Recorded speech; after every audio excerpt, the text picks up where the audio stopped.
बच्चों आज हम लोग बोर्ड एग्जाम्स का बहुत ही इंपॉर्टेंट क्वेश्चन डिस्कस करने वाले हैं पीरियोडिक टेबल के चैप्टर से।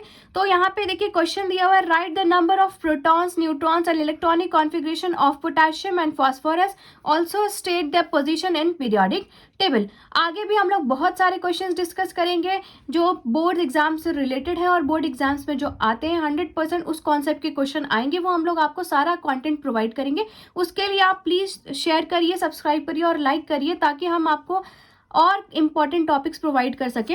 ठीक है, तो हमारा क्वेश्चन देखिए क्या है, पोटेशियम है और यहाँ पे फास्फोरस है। पोटेशियम का कॉन्फ़िगरेशन जो है, सॉरी एटॉमिक नंबर जो है वो 19 दिया हुआ है और मास नंबर 39 दिया हुआ है। फास्फोरस का एटॉमिक नंबर 15 और मास नंबर 31। हमेशा याद रखिएगा कि जो नीचे सब स्क्रिप्ट में लिखा होता है वो एटॉमिक नंबर जिसको Z से डिनोट किया जाता है, और सुपर स्क्रिप्ट में जो लिखा होता है वो हमेशा मास नंबर होता है, उसको A से डिनोट किया जाता है। सेम एज यहाँ पे इसका एटॉमिक नंबर दिया हुआ है 19 और मास नंबर दिया हुआ है 39। ठीक है, ये A दिया हुआ है आपको।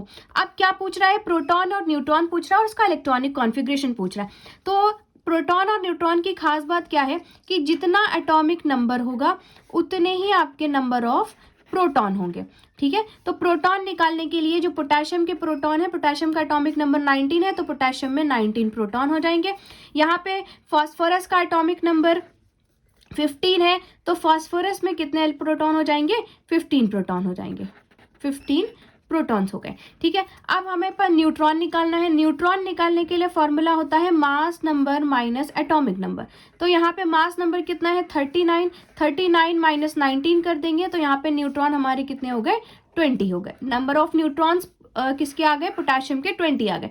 यहाँ पे भी नंबर ऑफ न्यूट्रॉन निकालने के लिए हम A माइनस जेड करेंगे। तो यहाँ पे A है यानी मास नंबर हमारा 31 है और एटॉमिक नंबर हमारा 15 है, तो इसका आ जाएगा आंसर 16, यानी इसमें न्यूट्रॉन कितने हो गए, 16 हो गए। तो हमें क्या पता चल गया, पोटेशियम के प्रोटॉन पता चल गया, पोटेशियम का न्यूट्रॉन पता चल गया और फास्फोरस के प्रोटॉन पता चल गया, फास्फोरस का न्यूट्रॉन्स पता चल गया। अब इसका कॉन्फ़िगरेशन जब करने के लिए कह रहा है तो हम पोटेशियम का कॉन्फ़िगरेशन करेंगे।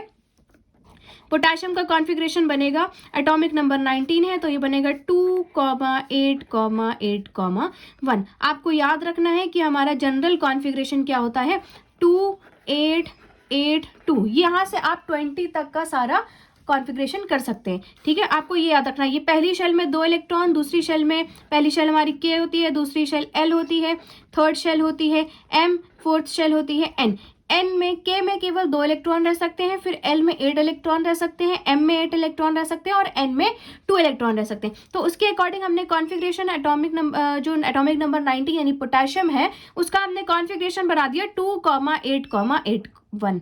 ठीक है, ये आप बहुत ही इंपॉर्टेंट है, आपको याद रखना है। कॉन्फ़िगरेशन सबको आना चाहिए, बोर्ड एग्जाम्स के लिए तो बहुत ही इंपॉर्टेंट होता है।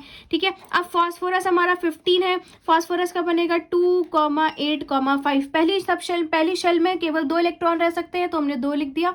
यहाँ पे L में 8 इलेक्ट्रॉन रह सकते हैं, 8 लिख दिया। अब बचे 5, अब यहाँ पे हमने 5 इलेक्ट्रॉन भर दी। ठीक है, तो हमारे आंसर हो गए ये।